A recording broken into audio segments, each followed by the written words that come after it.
Saat indah ku berhadapan denganmu, memandang wajahmu, Yesus kekasih jiwaku.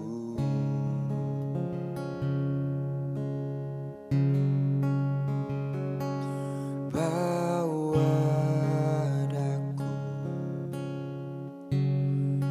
erat dalam pelukanmu,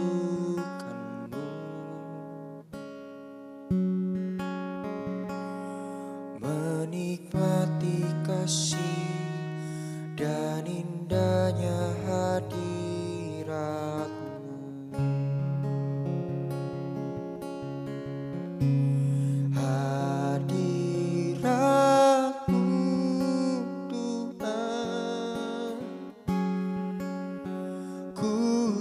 Rasakan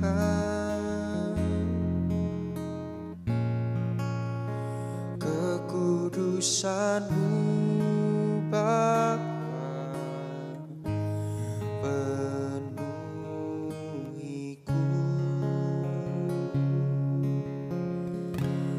Ku rindu selalu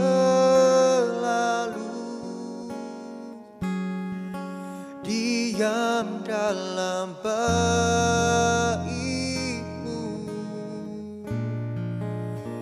menikmati kasih anugerah-Mu.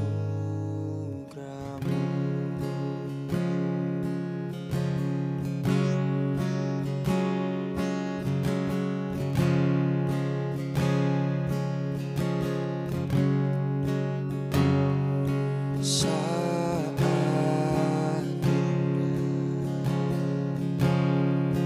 ku berhadapan denganmu, memandang wajah-Mu, Yesus kekasih jiwaku.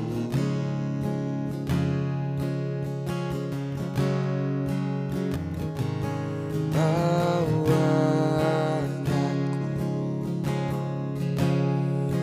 erat dalam pelukan-Mu,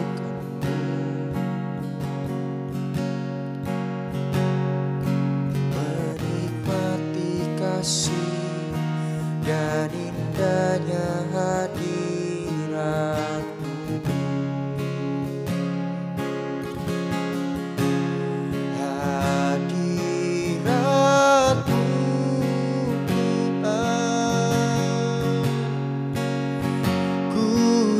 Rasakan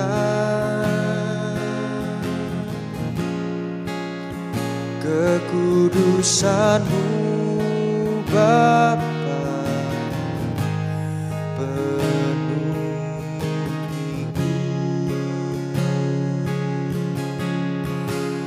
Ku rindu selalu diam dalam bait-Mu,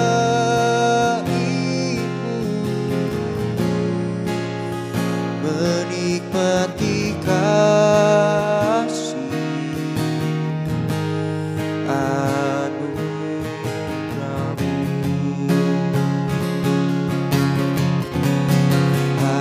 Hadirat-Mu Tuhan, ku rasakan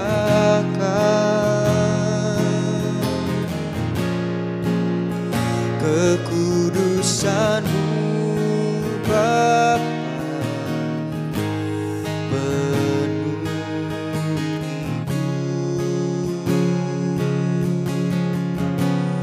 Ku rindu selalu diam dalam bait-Mu,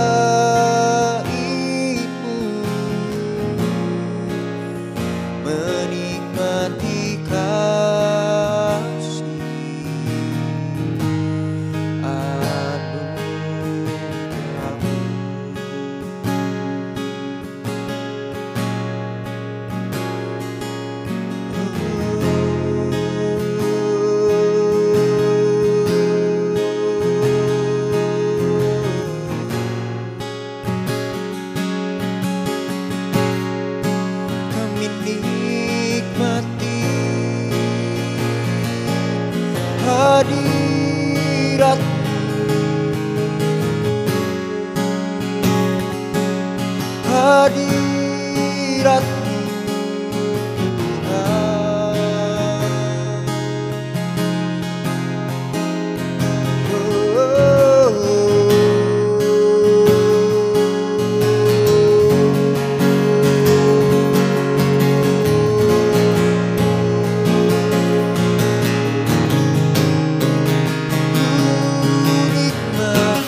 kebaikan.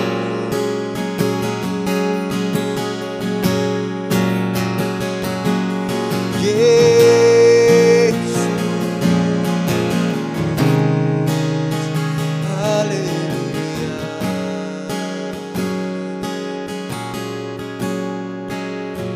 haleluya.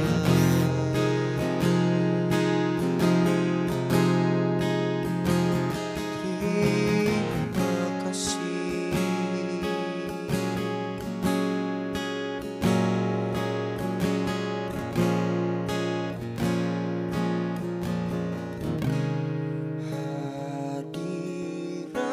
Hadirat-Mu Tuhan, ku rasakan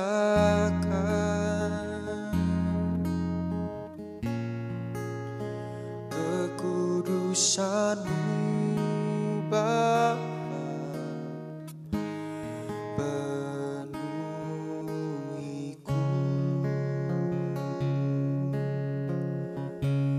Ku rindu selalu diam dalam bait-Mu, menikmati kasih anugerah-Mu,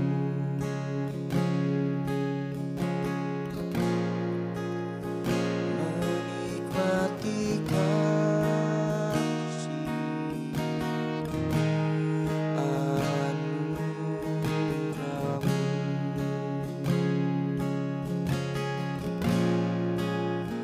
menikmati kasih anugerah-Mu.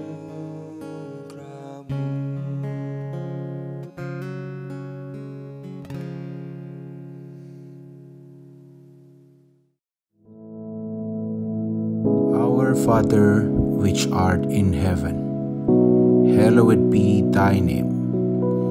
Thy kingdom come, thy will be done in earth as it is in heaven. Give us this day our daily bread, and forgive us our debts, as we forgive our debtors. And lead us not into temptation, but deliver us from evil. For thine is the kingdom, and the power, and the glory, forever. Amen.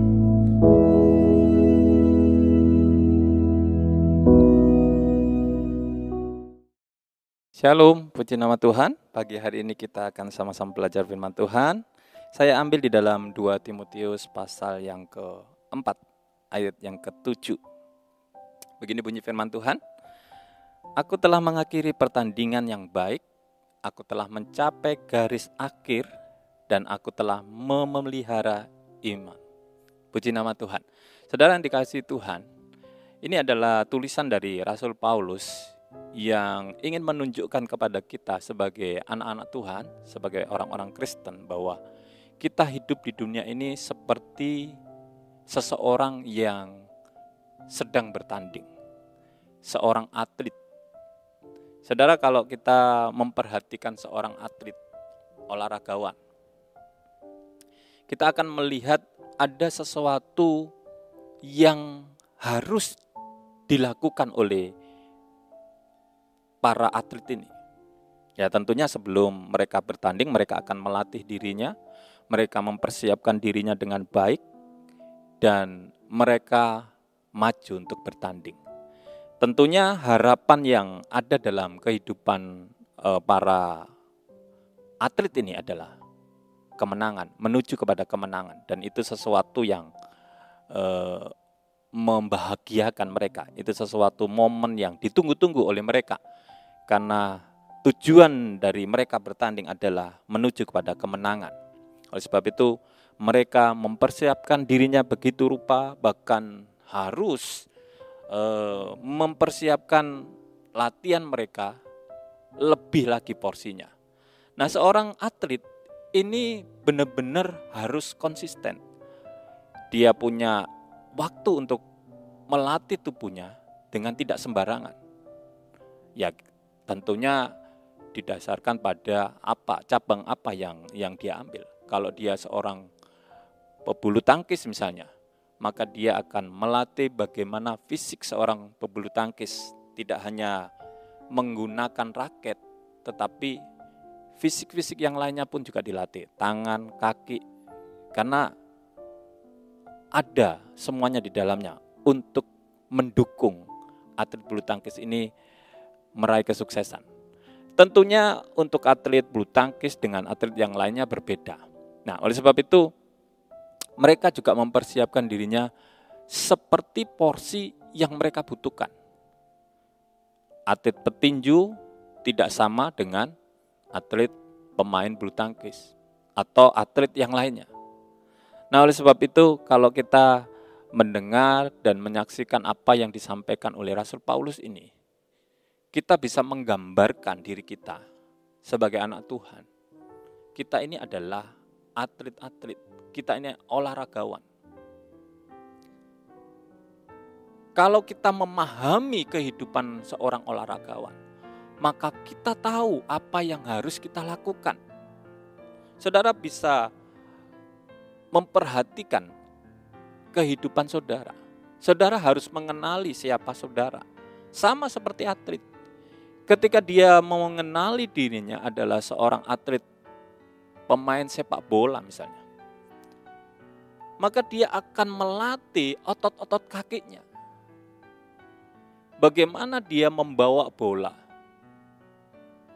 Berapa kali dia harus berlatih dalam 1 minggu.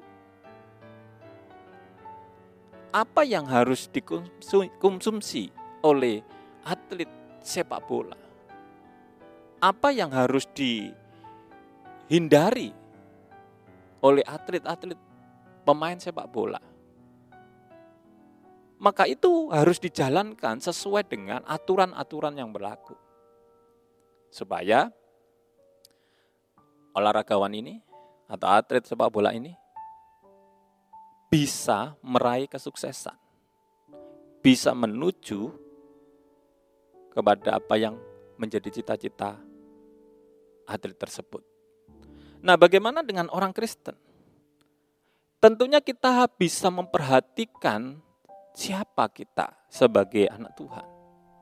Saudara boleh baca di dalam 2 Timotius pasal 4 ini, Rasul Paulus berpesan kepada kita. Kita ini adalah suratnya Tuhan. Kita siap atau tidak siap, kita ini membawa berita, kabar tentang kebenaran dari Tuhan. Kalau saudara memahami siapa diri saudara sebagai anak Tuhan, maka tujuan dari Tuhan memanggil saudara sebagai anaknya, sebagai umat pilihannya, adalah menjadi kabar baiknya Tuhan. Penyampai kabar baiknya Tuhan. Oleh sebab itu kalau ada orang Kristen, ada anak Tuhan yang justru menyampaikan kabar yang negatif, kabar yang salah, kabar yang fitnah mungkin, kabar yang tidak mempermuliakan nama Tuhan. Nah, ini perlu diragukan. Jangan-jangan bukan anak Tuhan. Saudara harus menyadari ini, sama seperti atlet tadi. Kalau dia menyadari bagiannya sebagai olahragawan apa, maka dia mengerti aturan mainnya.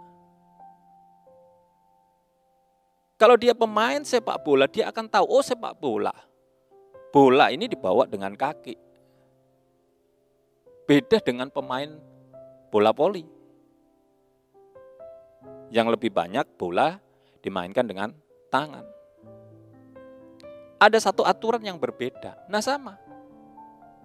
Kalau saudara adalah anak Tuhan, maka salah satunya, saudara harus tahu bahwa saudara adalah suratannya Tuhan. Pembawa berita kebenaran dari Tuhan. Nah, berita apa yang sekarang saudara sampaikan kepada orang-orang yang ada di sekitar saudara? Entah itu keluarga saudara, entah sahabat-sahabat saudara, atau orang-orang yang bertemu dengan saudara. Apakah sudah berita kebenaran? Apakah seperti yang dimau Tuhan? Atau justru sebaliknya? Sebab sekarang ini banyak anak Tuhan yang mengaku anak Tuhan, tetapi justru apa yang diungkapkan, apa yang disampaikan bukan firman Tuhan. Kehidupannya juga tidak sesuai dengan firman Tuhan. Nah, pagi hari ini mari kita akan sama-sama kembali mengingat apa yang dinasehatkan oleh Rasul Paulus. Bahwa dia sudah mengakhiri pertandingannya dengan baik dan mencapai garis finish. Saudara, seorang atlet ketika dia harus main hanya dengan dasar, saya main baik, itu tidak cukup, saudara. Kalau saudara adalah penggemar olahraga, saudara melihat permainan yang saudara saksikan di televisi mungkin. Ada satu pertandingan dan saudara menyaksikan pertandingan itu. Dan saudara merasakan bahwa, ini mainnya baik. Dan ternyata setelah saudara menyaksikan permainannya baik, ternyata dia tidak mendapatkan hasil yang baik. Saudara paham apa yang saya maksud? Ada banyak orang-orang yang bisa main baik, tapi tidak semuanya menyelesaikannya dengan baik. Mungkin ketika dia latihan, dia sangat mahir dalam hal-hal tertentu, dalam trik-trik tertentu, yang menjadi keahlian dia sebagai pemain sepak bola mungkin. Tetapi sayangnya, kita bisa menemukan bahwa dia bisa atau dia mengalami kesempatan yang tidak baik pada akhirnya. Saya yakin saudara paham apa yang saya maksud. Ada banyak pemain yang baik, tapi tidak bisa mengakhiri dengan baik. Contoh misalnya, kita mengenal ada salah satu pemain yang luar biasa di dalam salah satu olahraga. Kita tahu bahwa tendangannya, tidak perlu diragukan. Ketika kita lihat tayangan ulangnya, bagaimana dia mencetak gol, itu membuat kita kagum. Luar biasa ini. Tetapi ada momen tertentu yang kadang-kala kita, kok gak bisa ya? Biasanya dia bisa loh. Biasanya mampu loh. Tapi gak bisa. Ya, selidik punya selidik, ternyata dia ngalami cedera mungkin. Atau mungkin dia nggak cedera, tetapi mungkin ada satu keteledoran. Ada suatu keraguan-raguan ketika dia mengeksekusi sesuatu. Mengambil satu keputusan untuk menendang. Ternyata hasilnya tidak sesuai dengan apa yang dia inginkan. Sama saudara, kalau kita perhatikan kita sebagai anak Tuhan, kadangkala mungkin kita ini adalah suratannya Tuhan yang gak perlu diragukan. Kita memahami apa yang Tuhan sudah sampaikan, dan kita juga belajar untuk seperti apa yang Tuhan mau. Tapi dalam perjalanan waktu, ada kalanya permainan kita itu tidak selamanya baik. Bahkan di momen-momen yang penting, di momen-momen yang paling akhir, menentukan satu keputusan, kita justru main jelek. Ada banyak orang yang awalnya dimulai dengan sesuatu yang sudah baik. Satu contoh misalnya, kalau kita melihat ada olahraga lari misalnya. Ketika mereka sudah mengambil satu posisi untuk bersiap-siap berlari dan mendengar satu bunyi tembakan dan mereka mulai berlari, mereka akan tancap gas. Mereka penuh dengan semangat. Mereka keluarkan kemampuannya semuanya. Mereka tidak menghiraukan lawannya, pokoknya lari menuju garis akhir. Tiba-tiba di tengah-tengah perjalanan, di tengah-tengah waktu dia lari, bisa saja konsentrasinya terganggu, bisa saja mungkin dia merasa bahwa, wah ini lawan saya sudah mulai mendekat, dia panik. Itu bisa saja mempengaruhi kemampuannya yang tadinya bersemangat menjadi turun. Dan akibatnya dia bisa kalah. Dia bisa menjadi nomor yang paling belakang. Ada banyak contoh-contoh saudara. Saya yakin saudara memahami apa yang saya maksud. Pemain yang baik, itu yang diandalkan, itu yang diharapkan, dimiliki oleh seorang olahragawan. Tuhan ingin bahwa hidup kita ini menjadi pemain yang baik. Kalau kita bicara tentang diri kita sebagai anak Tuhan, sebagai surat yang terbuka bagi orang-orang yang ada di sekitar kita.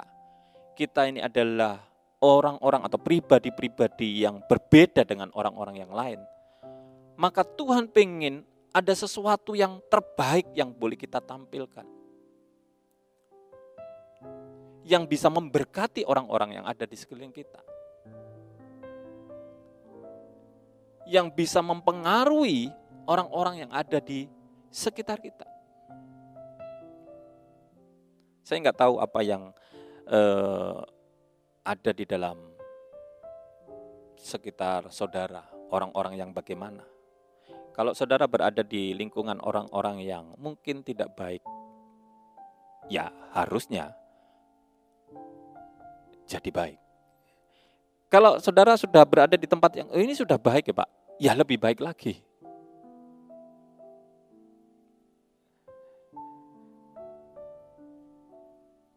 Ketika kita ngomong bermain baik, tentunya olahragawan tahu aturan-aturan yang nggak boleh dilanggar. Artinya bermain sesuai dengan aturan. Nah banyak juga dari anak-anak Tuhan ini yang sebenarnya sudah tahu aturannya. Oh ini tidak boleh sama Tuhan. Oh ini tidak berkenan di hadapan Tuhan. Tapi seringkali kita ini mengambilnya, kita ini melakukannya. Jadi kita kadangkala melakukan sesuai dengan aturan, tetapi kadangkala keluar dari aturan. Ya mungkin kita pakai alasan, ya supaya saya bisa lebih masuk lagi ke kalangan orang-orang yang sedemikian rupa. Kita punya alibi, kita punya alasan yang sebenarnya jelas-jelas itu salah. Jelas-jelas itu sudah melanggar firman Tuhan. Jelas-jelas itu tidak sesuai firman Tuhan. Tapi kita kompromi. Nah inilah yang tidak diinginkan oleh firman Tuhan. Coba kalau kita buka di dalam Korintus pasal yang ke-9.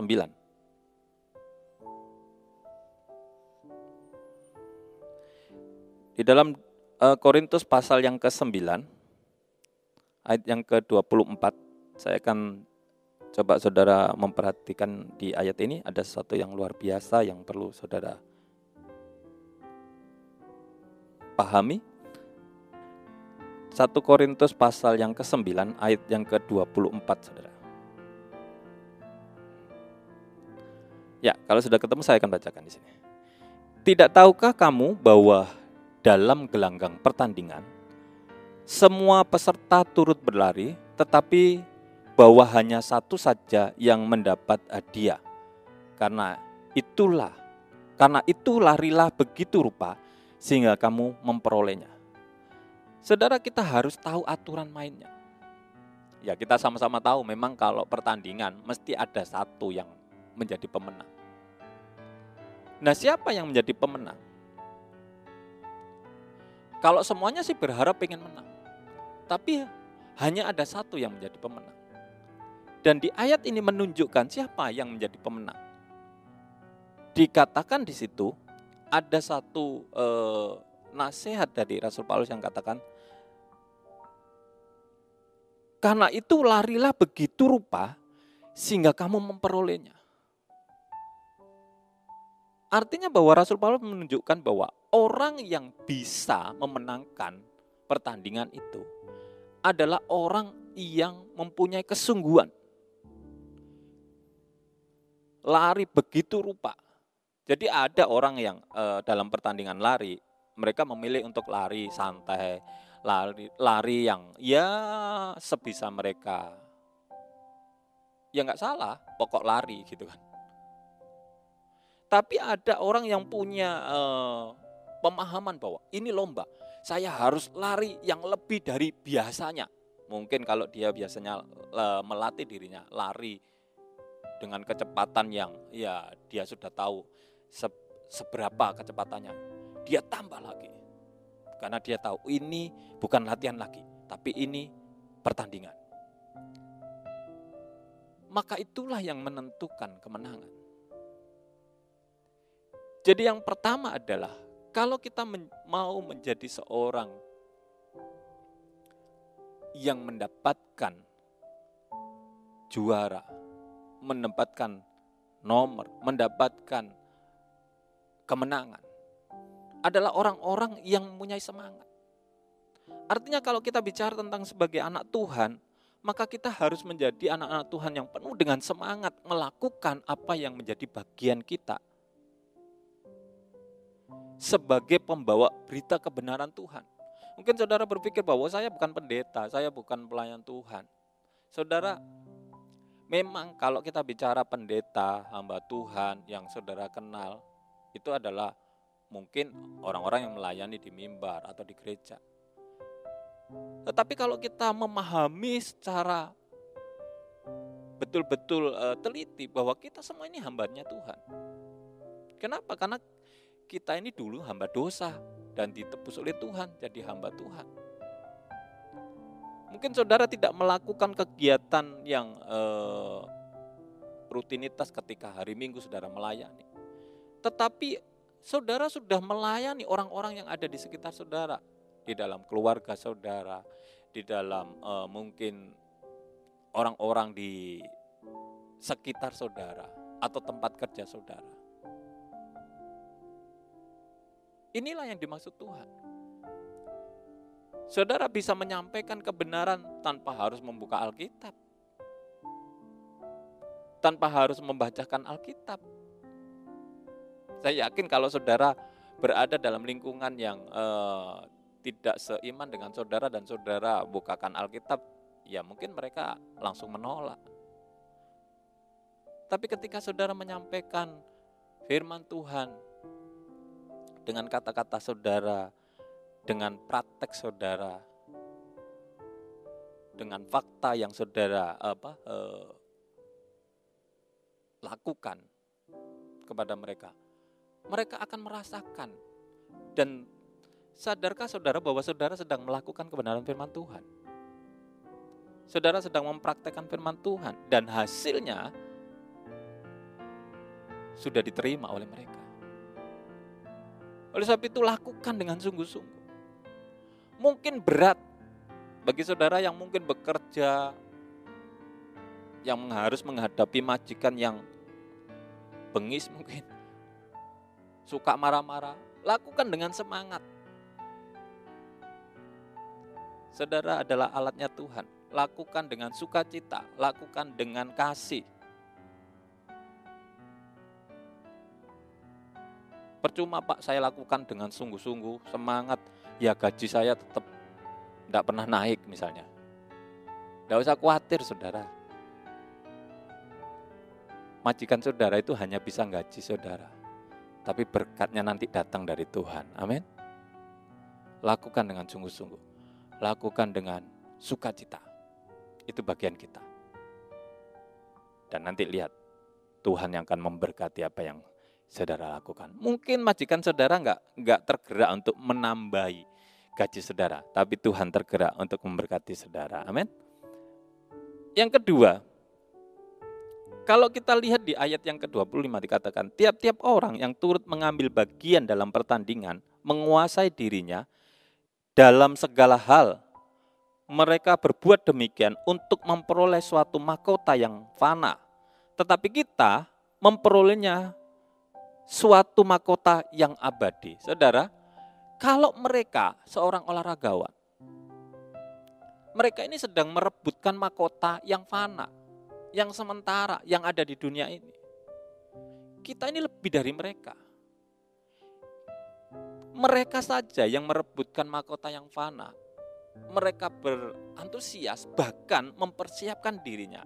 Yang kedua kita belajar di sini adalah bagaimana dia menguasai diri. Bisa menguasai diri. Itu musuh yang paling berat saudara. Menguasai diri kita sendiri.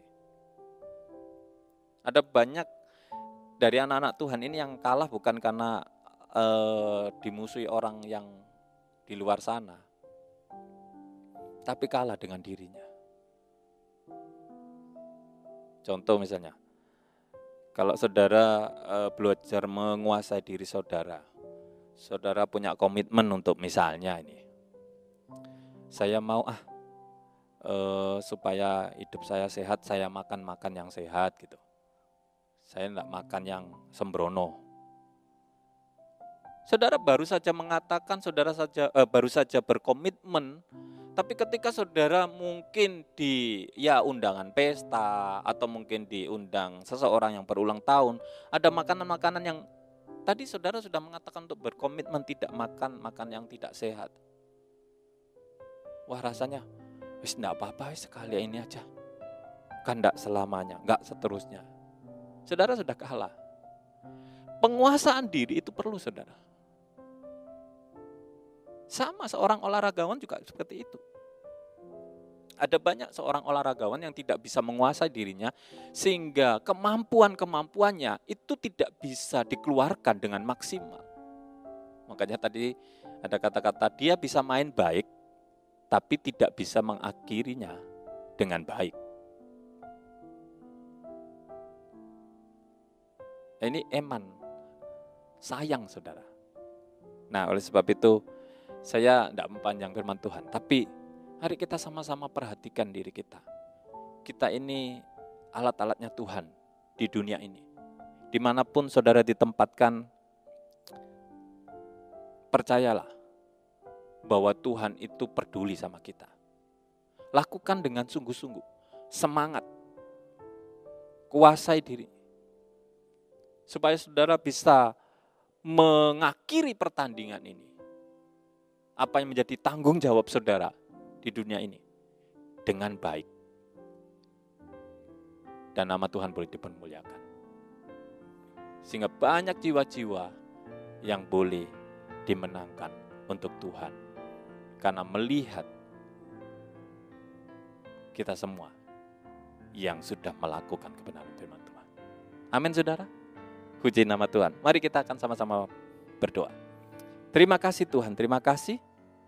Kami bersyukur karena pagi hari ini Tuhan, kami boleh mendengar nasihat kebenaran firman-Mu dan kami boleh sadar apa yang menjadi tanggung jawab kami sebagai umat-Mu, sebagai alat kemuliaan-Mu. Dan kami percaya Tuhan, kalau Engkau adalah Allah yang selalu memberkati kami, mengurapi kami. Oleh sebab itu biarlah apa yang menjadi tanggung jawab kami di dalam kehidupan kami kami akan lakukan dengan sungguh-sungguh, penuh dengan semangat, dan kami boleh terus menguasai diri kami sampai Engkau datang untuk yang kedua kalinya. Terima kasih Tuhan, terima kasih. Di dalam nama Tuhan Yesus kami mengucap syukur. Haleluya. Amin. Tuhan Yesus memberkati.